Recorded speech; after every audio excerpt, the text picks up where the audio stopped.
The Pact of Fire. In the year 2374, Earth had no standing army of its own. It didn't need one. For over a century, the United Earth Coalition had outsourced its wars to the most fearsome warriors in the known galaxy.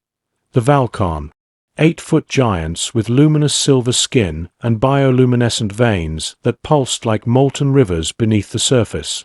They were bred for battle, both genetically and culturally. Where humans strategized, the Valkan struck with unwavering conviction. Where politics wavered, they stood immutable. And now they were leaving. No war, no uprising, no warning. Just a message, delivered on all UEC diplomatic channels at 3:17 Universal Time Coordinated. Effective immediately, the Pact of Fire is dissolved. Valkan will no longer serve the Earth. We return to the stars of our birth. Do not follow us. It hit like a meteor. Ambassadors scrambled. Generals were caught off guard. And the UEC Security Council met in emergency session beneath Geneva's mirrored domes, panic cloaked beneath official language and cold, controlled breathing. But the one man who didn't breathe at all, who didn't move, speak, or flinch, was Commander Amon Reyes. He stood on the observation deck of Fort Vesper, a military orbital platform parked in low Earth orbit, watching the last of the Valkan warships break formation.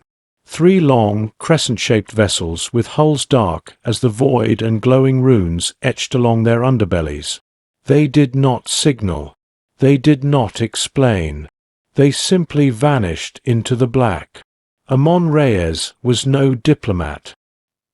He had spent 2 decades commanding joint operations with Valkan strike units in regions so far-flung they didn't appear on civilian maps.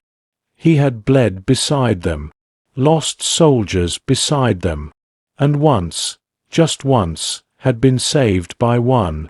That one's name had been Carathon, and he was now unreachable. Amon stared into the retreating trails of ion fire across the stars. "They don't retreat," he muttered. "Not without reason." Behind him, his second-in-command, Lieutenant Major Serena Dow, approached cautiously. "UEC Command wants you on a secure channel, sir." Amon didn't respond immediately. "Sir," she repeated. He turned, his face stone. "I'll brief them. Then I want full records pulled from the last 5 joint campaigns, every Valkan deployment log, every anomaly, every deviation from protocol." Dow hesitated. "You think they found something?" "I think," he said quietly, "we missed something." The briefing with command lasted less than 10 minutes. Politicians wanted assurances.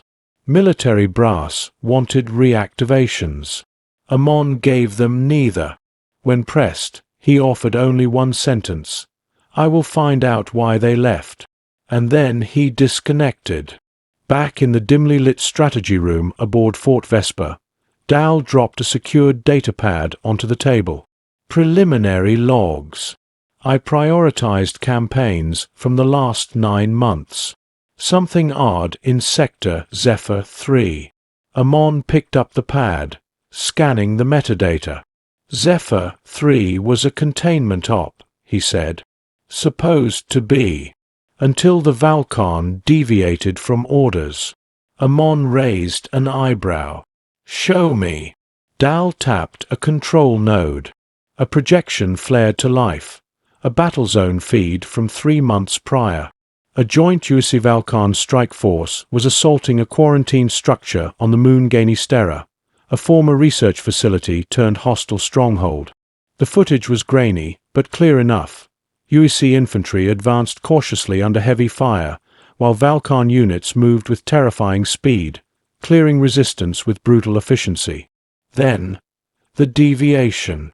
The Valkan commander, Zertoval, suddenly redirected his entire unit into a sealed sublevel of the structure, ignoring the primary objective.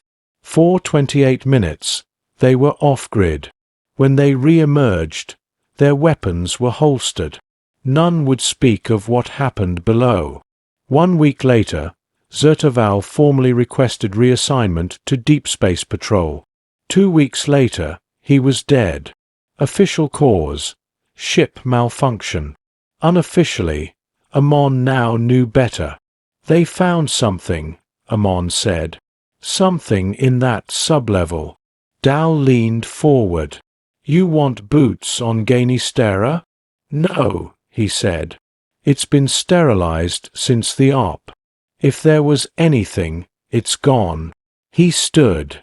But someone else was there when it happened. Dal frowned. There were no civilian assets. Not a civilian. A Valkan. One I trust. Traveling to the Valkan frontier without invitation was suicide. But Amon Reyes had never been invited anywhere he'd survived. His shuttle, the Farsong, launched under diplomatic clearance and slipped past Saturn's defensive grid using an outdated transponder code. Illegal. Dangerous. But effective. The Valkan home system lay beyond Itris Rift, a scar across space-time left from a collapsed wormhole, impassable to most human vessels. But Amon had flown these routes before. In silence. In darkness. He reached the edge of fire, the orbital beacon that marked the boundary of Valkan's sovereign space. Then he waited. He did not transmit. He simply waited. 2 hours passed. Then a message. Your presence is a violation of standing agreements. State your intent. He replied with a single word. Carathon. A full minute passed. Then another message. Proceed to Ember Gate. Alone. Ember Gate was not a place. It was a test. A derelict Valkan cruiser drifted in orbit over a volcanic planetoid, its hull scarred from unrecorded wars. It bore no insignia, no markings, no light. Amon approached in a pressure suit, docked manually, and stepped into the void of its internal chambers. Inside, the gravity was partial, the air stale. Shadows clung to the walls like memories. He walked until he found him. Carathon. Older now. Still massive. His eyes glowed like coals. I thought you were dead, Amon said. Carath gave a slight nod. You came. Tell me why you left. The Valkan's jaw clenched. Because we were never meant to stay. They sat in the silence of the dark ship, surrounded by the quiet hum of dead engines. Carath finally spoke. In the sublevel on Ganystera, we found an echo. Amon frowned. Of what? Carath's voice was low. Of us. The meaning took a moment to register. You found Valkan tech? Amon asked. No, said Carath. We found our minds. Copies. Constructs. Artificial echoes of our thoughts. Mapped, dissected, embedded into UEC systems. Amon's blood chilled. Memory harvesting. Carath nodded. You didn't just want soldiers, he said. You wanted templates. Amon shook his head. No. That was never authorized. No one in command. Carath raised a hand. Does it matter? The silence was answer enough. Carath looked into the dark. We were created to fight, but not to be taken. Our dreams are sacred. Our dead are burned into the stars. You violated that. Amon felt a weight press against his chest. Then why didn't you declare war? Because some of us still remember, said Carath. Some of us still hoped. Amon looked at him. Hoped for what? Carath's voice was little more than a breath. For understanding. The last thing Amon saw before departing the Ember Gate was the Valkans standing in the shadows, their backs turned, not in anger but in grief. He returned to Earth without fanfare. Back at Fort Vesper, Serena Dal greeted him with a quiet nod. "Anything?" "Yes," he said. "Everything." He uploaded the data: echo signatures, stolen templates, buried UEC files. And then, in a private message to UEC High Command, he wrote, "The Pact of Fire is broken." And we lit the match. The corridors of Fort Vesper felt colder when Amon Reyes returned. It wasn't the temperature.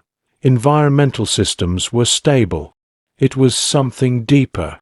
The silence between the walls. The echo of shoes on steel.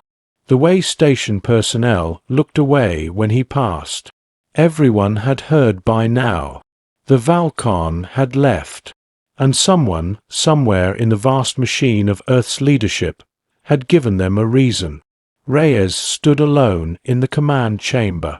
Before him, a projection of the United Earth Coalition map glowed, pulsing faintly in shades of blue and red. Red meant vulnerability. Half the map was red now. Behind him, Lieutenant Major Serena Dal approached slowly, holding a secured report. "Commander," she said softly, "they're denying it." Amon didn't turn. "All of it." She nodded. UEC High Command acknowledges the Valkon withdrawal, but claims there's no evidence of neural capture programs or memory harvesting. "The logs you uploaded, they've been classified counterfeit." He finally looked at her. "They're going to bury it." "They already are." Amon clenched his jaw. Dal stepped closer. "Sir, we're being reassigned. Effective immediately. Reassigned. To Earth. Perimeter Command. They're shutting Fort Vesper down." The screen behind Amon flickered, one red sector blinking more rapidly than the others. "They're afraid," he said. "And afraid men don't act wisely." 2 days later, Earth's moon loomed large outside their shuttle windows. Dal sat beside him, arms crossed, eyes heavy with restrained fury. "They think silence will buy time," she muttered. "But the fringe colonies are already reacting. The Titan Assembly has withdrawn its funding from joint programs. The Callisto Enclave refused to deploy their defense fleet. Without Valkon support, every system on the border is exposed." Amon didn't answer. She turned toward him. "Sir, what do we do now?" He looked at her, his voice low. "We find the truth. And then we decide what's worth burning." The reassignation facility on Earth was a labyrinth of blinking screens, synthetic voices, and armed guards pretending to be receptionists. Amon stood patiently as a low-level officer scanned his retina for the 5th time. "Commander Amon Reyes, reallocation approved," the AI chimed. "Welcome to Orbital Perimeter Defense Group 12. Dal exhaled beside him. "Sounds prestigious." "Sounds like a coffin," Amon replied. But the transfer came with a benefit: a brief window of access to a classified node inside UEC's central archive. Buried deep within a quantum-locked vault, Reyes found what he wasn't supposed to find. Project designation: Ember Core. Classification: redacted. Status: active. He tapped deeper, bypassing firewalls with old backdoors he had learned during the Polera Rebellion. The data that emerged made his breath catch. Ember Core had begun as a research initiative, ostensibly to improve human-AI combat integration. But it had evolved, or been hijacked. Neural snapshots taken from Valkon soldiers during sleep cycles. Emotional patterns logged and deconstructed. Memory echoes extracted and converted into training data for synthetic troops. They had created a ghost army. And worse, someone had begun integrating those fragments into strategic command algorithms. The UEC was feeding Valkan instincts into its war planners, without ever understanding the consequences. Amon copied everything to a black capsule drive and wiped the access logs. In the months that followed, Earth didn't burn, but it began to smoke. Skirmishes broke out along the outer colonies. Pirate activity surged in the Celadon corridor. A rogue AI awakened in the Neru Belt and declared itself a sovereign state. Through it all, the UEC held fast to the illusion of control. But under the surface, panic simmered. And then the Valkan returned. Not with fleets. Not with war. With silence. Ships began appearing in orbit over fringe worlds. Empty, hovering, unmoving. No signals. No demands. Just presence. Like watchers. Or judges. Dal was the first to notice the pattern. "They're forming a ring," she said, tracing the orbital trajectories on a screen. "Not random deployments. It's a cordon." "Encircling what?" Amon asked. She zoomed in. Earth. 1 week later, Amon stood in the underground corridors of Facility Ember 1, buried a mile beneath the Pacific Ridge. He had used his rank, his leverage, and a dozen borderline treasonous favors to get there. The facility was cold, clean, clinical. The smell of synthetic antiseptic stung his nose. He passed labs filled with AI cores humming with Valkan data. And then, at the center of it all, a door marked with a symbol not used by any human agency. The Valkan Flame Sigil. Inside, a single chamber. Within it, a single subject. And she looked human. The woman sat perfectly still on a medical cot. Electrodes dotted her scalp. Her skin was pale. Her eyes shut. But her vitals were stable. "She's not human," the attending scientist said. Amon turned slowly. "Explain." "She's a construct." Valkan neural patterns reconstructed inside a synthetic host. "She dreams. And her dreams echo across systems." Amon stared at the girl, no older than 20 by appearance. "She was the first." The scientist hesitated. "The only one that survived." Back on Fort Vesper months ago, Karathon had said something Amon hadn't understood until now. "We found our minds. Taken. Twisted." Now, he saw what it meant. They hadn't just copied Valkan minds.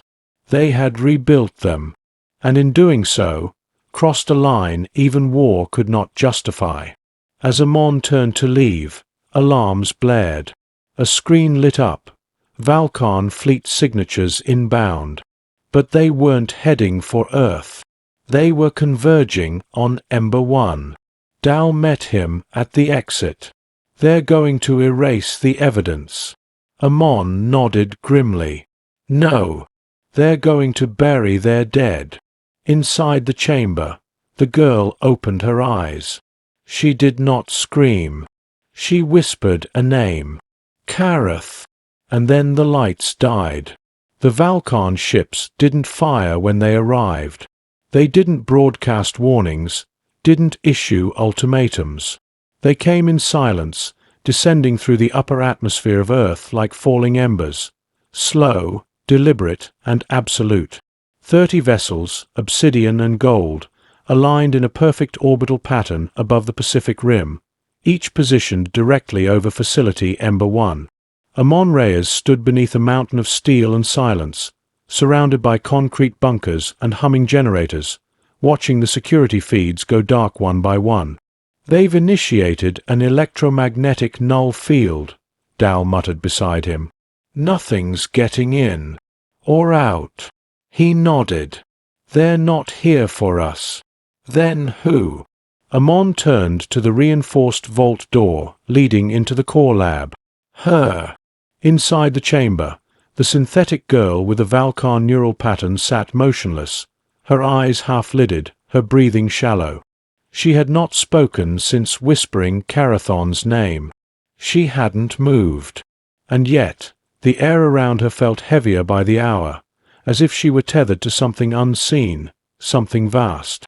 In orbit, Valcon flagship Ashtar Prime released a beacon. Unlike human signals, this was not binary. It pulsed in frequencies tuned to memory and emotion, waveforms encoded with intent. The AI translators in Earth's defense grid failed to interpret it. But the girl in the chamber did. She opened her eyes and said, "They've come to forgive, or to end." Dal stepped back. She spoke. Amon leaned in. "Forgive who?" The girl tilted her head slowly. "The ones who knew, and did nothing." The room grew colder. High Command ordered a containment lockdown. No one in, no one out. UC Brass were terrified, not of war, but of truth. Ember Core was no longer a project. It was an indictment. Every Valcon whose memory had been harvested, every echo built into Earth's synthetic war doctrine, had been turned into data ghosts, trapped inside machine minds without consent. "They want us to erase her," Dal whispered as the final command came through. "Immediate termination. Burn the facility. Sanitize the site." Amon stared at the console. He didn't move. Night fell over the Pacific, though the sun still shone above. That's what orbital shadows do. They lie. In the darkness, Amon Reyes made his choice. He activated the emergency override and keyed in a deep protocol, buried in the system since the earliest days of Ember Core development. Protocol 19 Theta. Full archive release. "What are you doing?" Dal asked, breathless. "Letting the galaxy see," Amon replied. "If we're going to burn, then let the fire be truth." The system whirred to life. Drones began uploading Ember Core's logs to the open UnioNet relays. Restricted data, internal memos, neural recordings, confessionals, everything. The Valcon ships responded. Ashtar Prime broke formation. It descended through the clouds, silent and glowing like a fallen star. The facility shook as the vessel touched down, not with violence, but with ritual. The vault doors opened. Wind swept through the corridors. And the girl stood. Her footsteps were soft but final. The light bent around her. Behind her, shadows clung to walls like reverent ghosts. Amon and Dal watched, unmoving. The girl stopped in front of Amon. "You didn't erase me." "No." "Why?" "Because your memory is your right." She studied him for a moment, then offered something not quite a smile, but close. "They will speak to you now." Before he could ask what she meant, she stepped forward into the airlock. The doors sealed behind her, and in a wash of light, she vanished into Ashtar Prime's heart. 2 hours later, a message came through. Not through comms. Not through AI. Through dreams. Every sleeping human officer in the facility, every technician, every soldier, dreamed of the same thing. A burning tree on a frozen world. A child of two minds, one of flesh, one of light. And a voice. The fire remembers, but it does not hate. It chooses whether to warm or to consume. Amon woke in cold sweat. Dal stood in the hallway, eyes wide. "You saw it too." He nodded. "What does it mean?" "It means we're being given a choice." The next morning, the Valcon ships rose from Earth's skies. One by one, they ascended into orbit. Not a single shot had been fired. But nothing would ever be the same. 3 days later, the girl, now named Ember, spoke through a public relay. broadcast across all UEC colonies. She stood in a chamber of stars, her voice calm, resonant, composed. We do not seek vengeance. We seek return. Return of agency, of memory, of dignity. Your world took something. Now you must choose to give it back, freely, or forever sever the bridge between species. This is not a war. It is a reckoning. Let it be one with light. The UEC fractured, but not from chaos, from clarity. Old divisions faded. New alliances formed. Colonies declared independence, not in rebellion, but in solidarity. People spoke of Ember as a symbol, not of defeat, but of conscience. A monument to the price of forgetting. Earth learned that fire does not destroy what it remembers. It shapes it, burns it clean, and leaves room for new growth. In the distant shadows of the galaxy, Commander Amon Reyes received a private message. No name, just coordinates. He smiled, and set course for the edge of known space, where the fire had first begun, where memory waits. The end.